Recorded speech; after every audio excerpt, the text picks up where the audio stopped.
শারদীয় দুর্গাপুজো উপলক্ষে মুন্সিগঞ্জের শ্রীনগরে হিন্দু সম্প্রদায়ের মধ্যে উপহারস্বরূপ শাড়ি বিতরণ করা হয়েছে। শুক্রবার বিকেলে দেউলভোগ শ্রী শ্রী সার্বজনীন কালী মন্দির প্রাঙ্গণে এ উপহার বিতরণ কর্মসূচির আয়োজন করা হয়।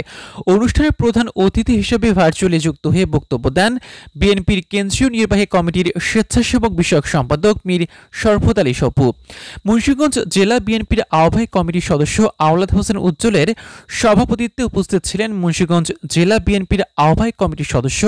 জসিম মোল্লা, মুন্সিগঞ্জ জেলা মহিলা দলের সভাপতি সেলিনা আক্তার বিনা, পূজা উদযাপন পরিষদ কেন্দ্রীয় কমিটির সহসভাপতি বলরাম বাহাদুর, স্বপন কুমার মোদক, শ্রীনগর থানা পূজা উদযাপন পরিষদের সাধারণ সম্পাদক অধীর রায়, মুন্সিগঞ্জ জেলা যুবদলের যুগ্ম আহ্বায়ক প্রিন্স নাদিম, মুন্সিগঞ্জ জেলা নারী ও শিশু অধিকার ফোরামের সাংগঠনিক সম্পাদক মাহমুদ হাসান ফাহাদ, শ্রীনগর উপজেলা মহিলা দলের আহ্বায়ক আলভিনা রফিক, সিরাজ দিঘান উপজেলা মহিলা দলের আহ্বায়ক হোসনে আরা শিখা সহ আরও অনেকে।